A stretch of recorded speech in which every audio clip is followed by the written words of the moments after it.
Welcome everyone, I'm Jeffrey Goodman, the Director of Marketing and Development for the YMCA of Northwest Louisiana, and we're here today for Shreveport-Bossier, my city, my community, my home.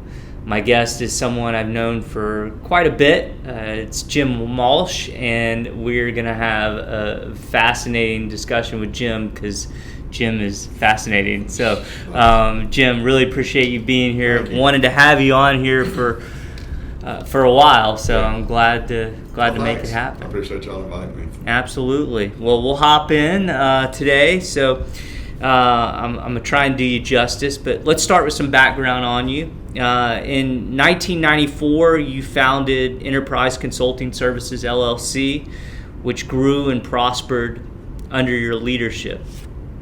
On December 31st, 2018, you retired from ECS after 24 years of building this great business. I've known you for several years now, and I remember that you were the first one to tell me about the expression moving from success to significance. How does this idea of moving from success to significance apply to your life? Well, so, I was very fortunate. I had a great team at ECS. We grew the company to about 55 employees, doing about 15 or so million in revenue. And my wife and I, we lived a fairly conservative life, so we didn't have a lot of toys and stuff like that. So, when we get to a point like that and you're able to retire, you might as well start giving back to the community and doing projects like the Andress Artist Entrepreneur Center, the Red River Brew Pub that we're doing, these other various companies that I've invested in, and also mentoring people so that they can grow and be successful. Love it, and you're doing a lot of that, and we'll get into the weeds on all those things. So you're incredibly involved in our community. You were previously the chairman of Cohab. Still am, yes. Okay, and sorry about that. And have served, to name but a few things, feel free to add to this list, on the advisory board for BPCC, Northwest Louisiana Technical College, the Caddo Career and Technology Center Scholarship Foundation, and the Minority Supplier Institute. And you recently became the new owner of Shreveport Music Company on Kings Highway across the street from Centenary. Let's talk for a second about the entrepreneurial community here. Specifically, take me through and talk to me about how the following three organizations, EAP, Cohab, and Startup Prize, collaborate, and the different role each of these organizations serves in building a stronger entrepreneurial culture in our community. Oh yeah, absolutely. Well, the Startup Prize is Gregory Kallenberg's invention, and and it draws people from all over the United States here to Shreveport and everything. So it's kind of got its place as far, but it's more of a contest, and then those people, you have one company that wins, and then hopefully they invest in Shreveport. Cohab is more of a business incubator where people come to us with ideas, and they can on a napkin or whatever, and then they say, and then we help them, with forming the company. We help them. We've got a great pool of advisors and mentors, whether that's attorneys, marketing, insurance people, or whatever, and so we help them, get to that next step and start the business. And then EAP comes in because as we groom those companies and get them bigger, then we polish them up for EAP so that they get additional funding.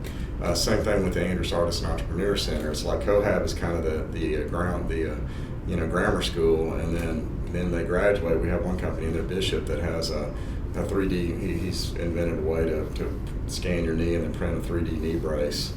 And so he's actually in the Andress Artist Entrepreneur Center because he's kind of graduated to high school now, and then hopefully he'll graduate out of that, and then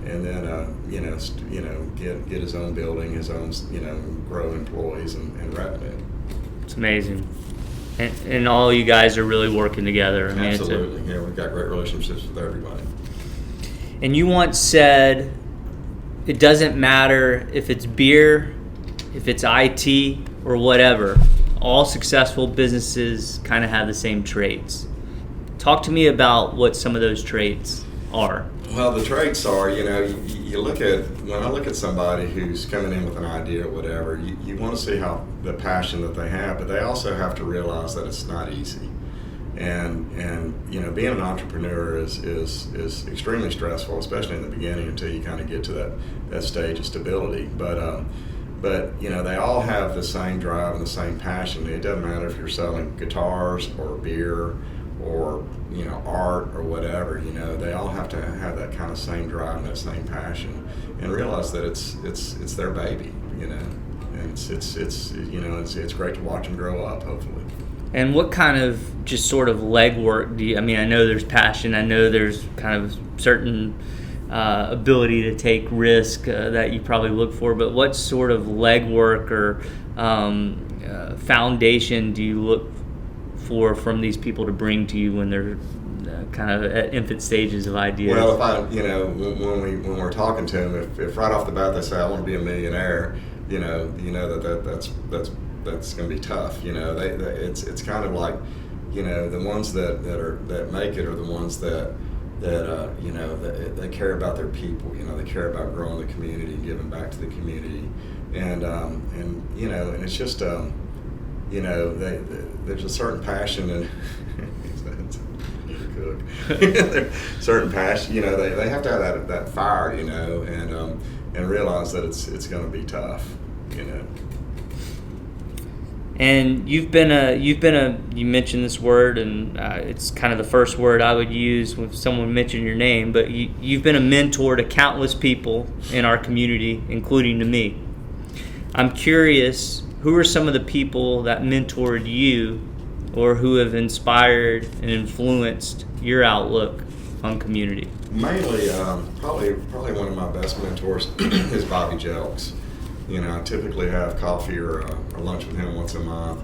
He was a great inspiration as far as when I was looking at the Andress building and redoing that and how that was going to be. And he's so pro entrepreneur. You know, he's pro Cohab. I mean, he helps us out. There's other business people in town, but you know, my dad was a great mentor, obviously, before he passed away. And I've had several throughout the years. I mean, even my instructor at the Technical College when I was in the early '80s. I mean, he was retired lieutenant colonel, and he instilled an incredible work ethic in me and the other students. Yeah, Bobby would be. I mean, Bobby's been a mentor to me as well. Yeah. Bobby would be. We hadn't had him on here, but Bobby kind of, for a lot of people, floats under the radar, but is an important figure for this area. Yeah, it would be an interesting person to have on here. Absolutely.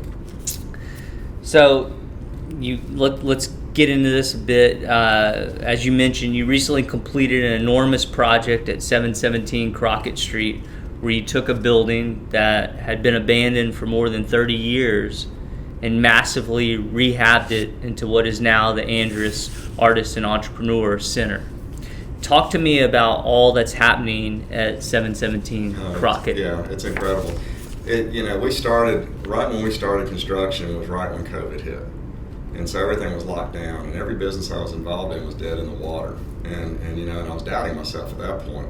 What did I get into? Because I didn't have a job. You know, I didn't have really any source of income. And but what it's morphed into, so the upstairs, basically the concept of the building was kind of taking what Cohab does, but bringing the downstairs and doing that in Cohab fashion for artists and making that extremely affordable for them. So the artist spaces are around $300 a month to month, no long-term commitment. And then in the art gallery, that was kind of a blank slate. We kind of were trying to figure out what to do there. And luckily, I ran into a gentleman, Martin Welch, who had a gallery down in New Orleans in the French Quarter, and I met him at the Revel a couple of years ago, and he shut that down and moved the entire gallery up to our space. So we've got world-class art, you know, at a different level from New Orleans up here. And then Ben Whalen, who now has Clean Slate Botanicals, he's grown from a little 600 square foot, probably 200 square foot office into taking up 3 or 4 of the bays and doing his manufacturing there, and then he's got some retail space downstairs too.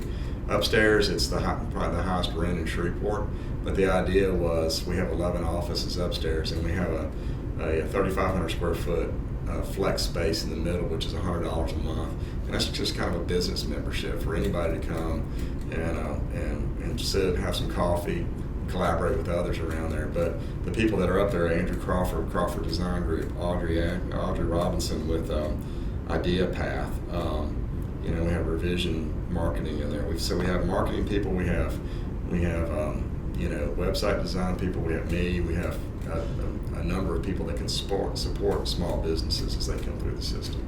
It's awesome, and I'm embarrassed to say I've yet to set foot in there, Yeah. but I think Ellen and I are going to go over there next week. We're going to start adding a little video component to these of shooting something of each guest that we have on here. So sure. We're going to come shoot maybe the hallway or something to introduce your episode. That'd be great.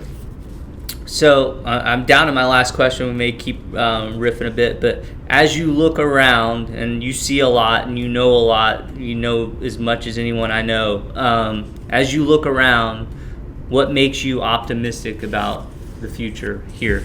It's really incredible because after the Andress was completed, it seems like there's been a flurry of buildings being acquired downtown, a lot of projects going on. The park's about to open, the pavilion stage and everything, and then there's a construction going on that leg of Texas Street.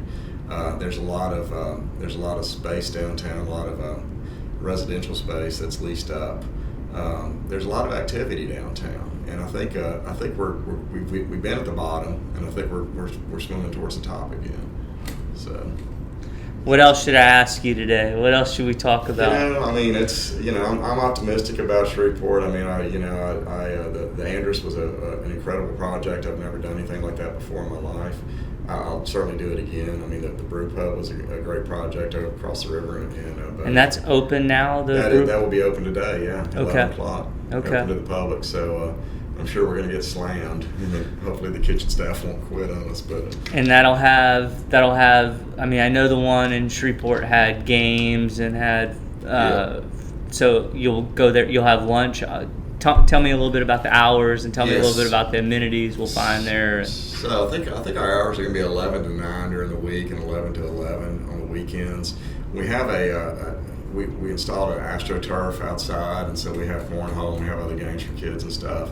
It's a neat. We got the old roll top garage doors that we'll be able to open when the weather's like this, and it's a full service bar. It's full service, and we'll be brewing our own beer. We'll probably have the beer ready in about a month and a half.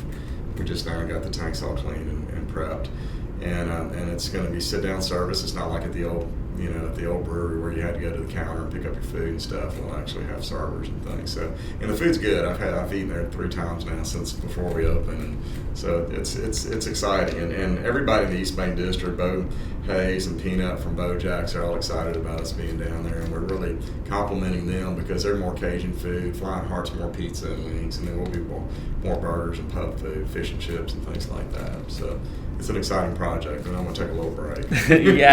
Well deserved. And I'll throw you a little bit of curveball. So how do people that are on this side of the river that are looking at all the growth and development at East Bank and that whole area, how do we replicate that or extend that to this side of the river? That's a good question. Bossier opened up with open arms. I know we're a little bit bigger city and there's a little bit more bureaucracy to go through here, but it was a pretty smooth process over there. And we've got the potential, we've got the space, we've got the areas. We just have to focus on that and get government involved.